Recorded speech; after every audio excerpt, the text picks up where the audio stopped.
Ya, halo, selamat malam sahabat auditor. Kembali lagi bersama saya Khairul Isma. Di video kali ini kita akan membahas mengenai kode etik profesi akuntan publik atau kita singkat dengan KEPAP ya. Kedua, kita akan membahas mengenai apa itu skeptisme profesional, apa itu independensi ya. Lalu yang ketiga kita akan membahas mengenai kerangka kerja konseptual penerapan dari KEPAP ini. Yang keempat kita akan membahas mengenai noklar. Dan kelima kita akan membahas mengenai situasi yang pertama itu dimana kita ditawari mengaudit sebuah perusahaan, tapi kita tidak tampak ada integritas penampilan ya. Kedua, kondisi dimana kita akan mengaudit sebuah perusahaan perbankan, tapi kita tidak mempunyai kemampuan sama sekali di dunia perbankan. Ketiga, kondisi di mana kita akan mengaudit sebuah perusahaan atau perusahaan klien, di mana perusahaan tersebut merupakan saingan besar bisnis keluarga atau keluarga kita. Yang keempat, kita akan di kondisi di mana kita ditawari mengaudit perusahaan yang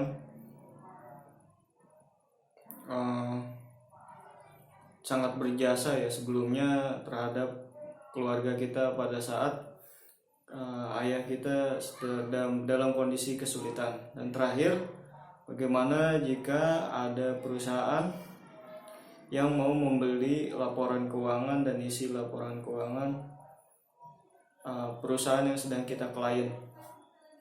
Oke, kita akan membahas semuanya secara lengkap dan jelas. Pertama, kita akan membahas mengenai KEPAP ya. KEPAP itu kepanjangan dari kode etik profesi akuntan publik. Nah, apa itu kode etik profesi akuntan publik? Kalau kode etik itu adalah suatu aturan ataupun sebuah etika ya, atau istilahnya SOP lah, atau kita bisa menyebutnya hal-hal yang tidak boleh dilanggar oleh seorang auditor ya, atau anggota dari IAP. IAP itu singkatan dari Institut Akuntan Publik Indonesia ya, yang menaungi seluruh para auditor eksternal ya, khususnya yang bekerja di KAP yang sudah mempunyai sertifikat CPI ya, atau Certified Public Accountant ya. Itu persyaratannya harus lulus tes ya. Nah, apa itu kode-kode? KEPAP ini terdiri dari 5 prinsip dasar etika publik, 5 prinsip dasar etika akuntan publik. Yang pertama itu integritas ya.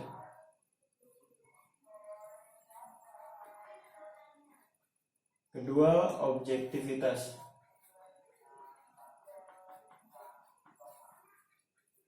Ketiga, kompetensi. Dan kehati-hatian.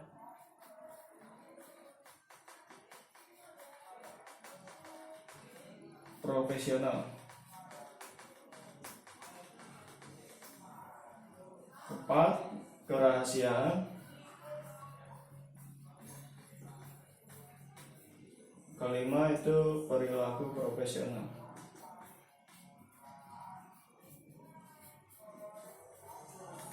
Oke, kita akan membahas mengenai integritas dulu ya. Pertama, integritas diartikan itu sebagai sesuatu yang utuh ya, atau lengkap.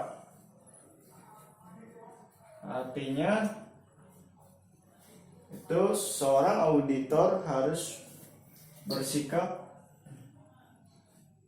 tegas, jujur, tidak berbohong ya, pada saat melakukan proses audit atau prosedur audit perusahaan klien.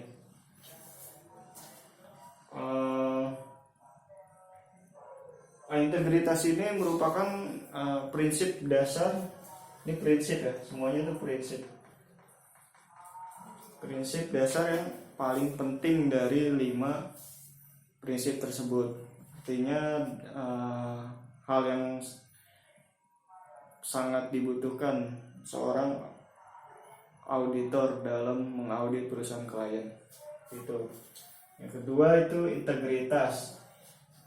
Integritas kalau kita lihat dari kata ini, objektivitas ya. Objektivitas itu dari kata objek. Objek artinya benda ya.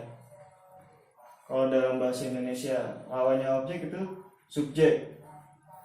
Subjek itu artinya orang. Ya, dibedakan. Berarti auditor itu harus bersikap atau memiliki sikap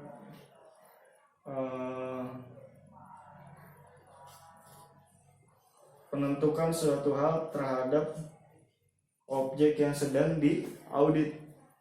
Objek itu apa? Objek yang diaudit itu ya laporan keuangan klien. Jadi kita harus bersikap atau mengungkapkan segala sesuatu yang ada di laporan keuangan tersebut, bukan mengungkapkan laporan keuangan sesuai dengan tekanan atau disebutnya juga perintah ya, tekanan atau perintah dari pihak lain. Subjek itu biasanya dari para direktur klien, komisaris klien, atau POD dari klien. Misalnya meminta agar diberikan opini WTP tanpa harus adanya prosedur seperti itu. Seharusnya kita harus bersikap sebagai objek ya, artinya mengungkapkan semua yang ada di laporan keuangan tersebut. Ketiga, kita lanjut ke kompetensi. Kompetensi itu artinya apa? Kompetensi itu kemampuan ya, atau keahlian. Nah, berarti seorang auditor itu harus mempunyai kemampuan dan keahlian yang sudah ditetapkan oleh IAP ya, pada saat melakukan prosedur audit.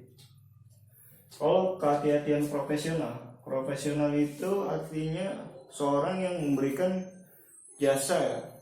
Jasa itu berarti ada upah, ada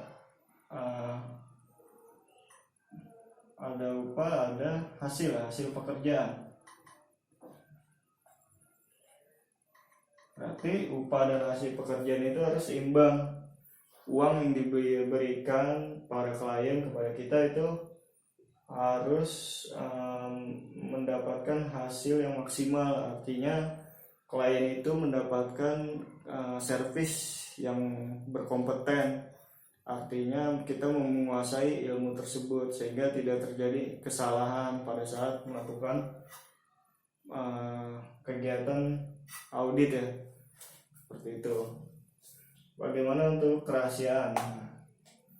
Kerahasiaan adalah sikap auditor yang tidak memberikan atau membocorkan informasi laporan keuangan, baik hasil di dalam lapor keuangan itu seperti informasi-informasi klien ya kepada pihak ketiga atau kepada orang lain tanpa persetujuan dari klien. Biasanya itu untuk kepentingan pribadi dari para auditor ataupun pihak ketiga tersebut, kecuali memang auditor itu diwajibkan untuk memberikan informasi apabila terjadi kecurangan atau pelanggaran aturan ya yang dilakukan oleh perusahaan klien. Itu biasanya kita menginformasikannya pun kepada regulator ya atau badan pengawas ya seperti Kementerian Keuangan, OJK, IAPI ataupun kepada pihak-pihak lain yang berkepentingan, bukan sembarang orang. Bagaimana perilaku profesional? Terakhir itu perilaku artinya tindakan ya, atau ya disebut juga tindakan atau sikap. Seorang auditor itu harus bersikap profesional, mematuhi segala suatu aturan atau undang-undang yang berlaku sehingga tidak menciderai atau mendiskreditkan profesi akuntan tersebut. Seperti itu. Tapi ada SOP-nya atau aturan yang tidak boleh dilanggar oleh seorang auditor. Setelah itu kita akan membahas mengenai skeptisme profesional dan independensi ya.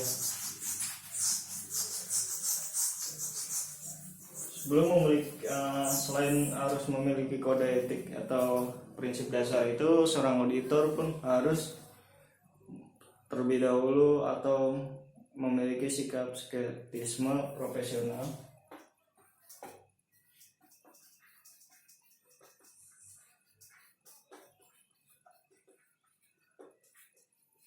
dan independensi. Dari dua sikap ini akan nanti berkembang jadi 5 prinsip dasar akuntan publik yang tadi saya sudah jelaskan. Sebelumnya auditor harus memiliki 2 sikap ini. Apa itu skeptisme profesional? Artinya sikap curiga atau mempertanyakan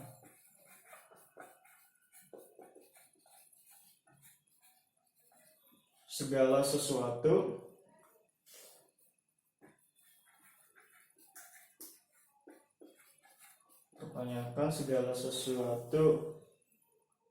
yang ada pada perusahaan klien. Contohnya tuh kasusnya ini ya, Deloitte dan Garuda Indonesia di 2018 yang lalu. Bagaimana Deloitte itu pada saat itu sudah lama menjadi auditor eksternalnya perusahaan Garuda karena sudah mempercayai atau sudah meyakini bahwa pada saat itu kan ada pembayaran piutang lah kalau nggak salah. Tapi piutang itu sebelumnya memang belum terbayarkan. Tapi karena auditor Deloitte itu sudah sangat yakin, jadi tidak dilakukan prosedur audit atau tidak dilakukan SOP yang sebenarnya. Dan karena kejadian itu, dokumen itu atau hal yang tidak diaudit itu sebenarnya salah dalam penempatan akun ya, seharusnya belum terbayarkan, masih piutang, tetapi sudah masuk dari ini ya, pembayaran piutang seperti itu. Sebelumnya belum ada penerimaan uang. Jadi skeptisme itu sikap curiga atau mempertanyakan segala sesuatu yang harus dilakukan sesuai dengan prosedur atau standar auditor. Misalnya perusahaan klien bilang, oh ini perusahaan laporan keuangan kita udah bagus kok dari tahun ke tahun tanpa perlu dilakukan prosedur audit. Tetapi auditor tuh harus selalu mempunyai sikap skeptisme, artinya curiga atau mempertanyakan segala sesuatu itu harus dilakukan SOP atau prosedur yang berlaku dalam proses audit. Seperti itu. Lalu independensi independensi dibagi dua. Pertama independensi penampilan ya. Kemudian independensi dalam pemikiran.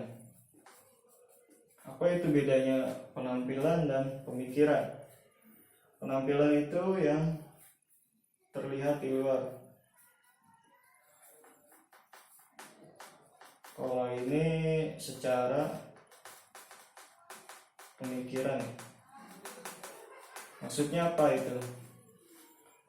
Contohnya kita itu mempunyai atau ditugaskan untuk mengaudit perusahaan klien yang dulu pernah berjasa mengangkat nama kita ya menjadi orang besar gitu, atau mempunyai jabatan yang tinggi pada saat kesulitan. Nah, karena itu dari luar kita sudah banyak diketahui atau biasanya tuh KP itu kan ada pemilik ya, atau kepala auditornya itu biasanya bisa melihat dari track recordnya. Contohnya itu gampangnya itu kayak waktu ini ya, kejadian Arthur and Anderson dan mengaudit laporan keuangannya Enron ya. Pada saat itu kan banyak BOD dari Enron itu sebelumnya bekerja di KP Arthur and Anderson. Jadi secara penampilan mempunyai balas jasa ya, atau BOD Arthur and Anderson ini sudah meningkatkan atau menaikkan derajat dari KP Arthur and Anderson, BOD dari Enron, maksudnya seperti itu. Jadi secara luar, maksudnya kita tidak bisa, takutnya kita tidak dapat bersikap integritas, objektif dan profesional ya, atau berkompeten. Atau yang secara luar, bagaimana pemikiran independensi dari secara pemikiran, yaitu pada saat melakukan prosedur audit kita tahu kita akan mengaudit perusahaan yang dulu pernah berjasa kepada kita, sehingga pada saat melakukan prosedur audit kita bersikap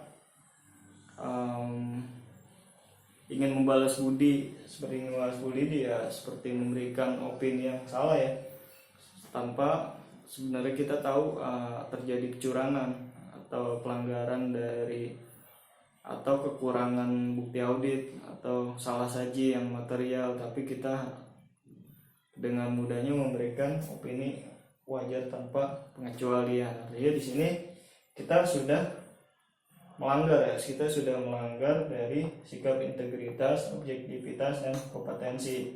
Kalau yang ini kan belum melanggar ya, artinya kita belum melakukan prosedur audit.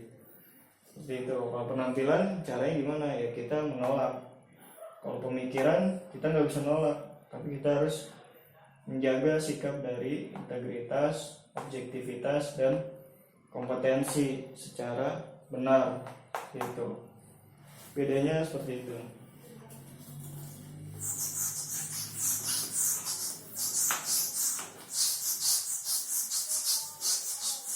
Ketiga itu kita membahas mengenai kerangka kerja konseptual dengan penggunaan KEPAP ya.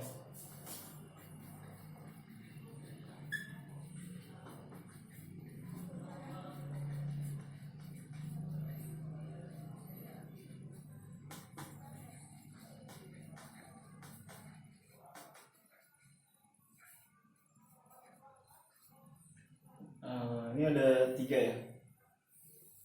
Ada 3 tahapan dalam kerangka kerja ini. Pertama, mengidentifikasi.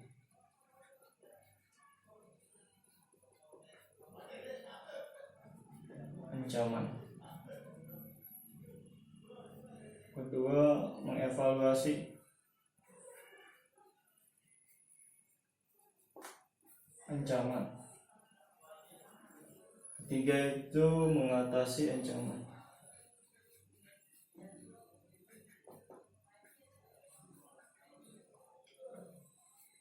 Apa itu mengidentifikasi?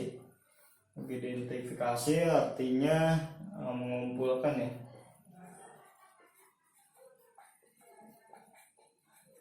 Atau mencari semua ancaman yang ada. Semua ancaman itu baik dari ancaman dari kedekatan, ancaman dari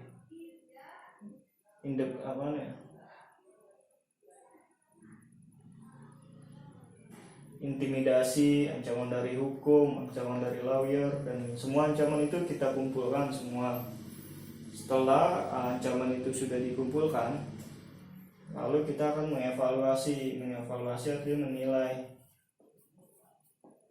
dan istilah menilai dan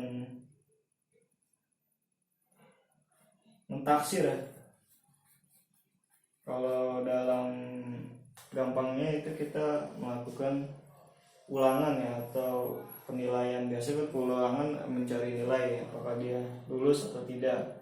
Menilai semua ancaman yang ada, itu dampaknya bagaimana buat perusahaan kita, apakah dampaknya besar,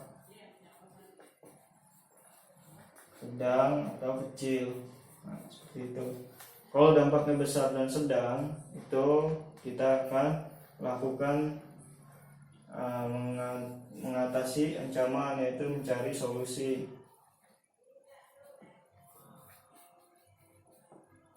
Jalan keluar dari ancaman tersebut. Contohnya nih, pada saat kita ditawari mengaudit sebuah perusahaan klien bilang, saya akan memberikan uang tips atau tambahan jika kamu